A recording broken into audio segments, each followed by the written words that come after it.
এক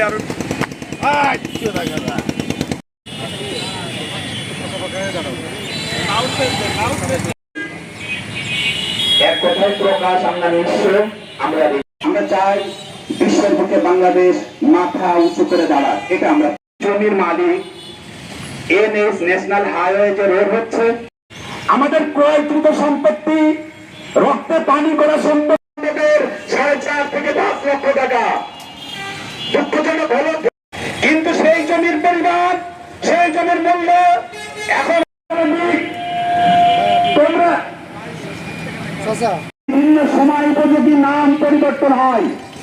আপনারা জানেন, অত্যন্ত দুঃখ ভারাক্রান্ত হৃদয়ে আমরা এই দেশের যে প্রধানমন্ত্রী জনাব তারেক জিয়া সন্তান, আমার শ্রদ্ধেয় শিক্ষক, যে মৌজার জমি অধিগ্রহণ করা হয় পিছনে ছিল না যদি সরকার এবং তার কর্তৃপক্ষ, কিন্তু অত্যন্ত কষ্টের সাথে বাংলাদেশের নাম ছিল বাংলাদেশ এজেন্সি।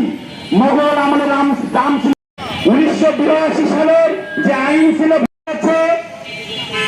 যে জমি অধিগ্রহণ করা হবে যদি নির্ধারিত মূল্য থেকে 200%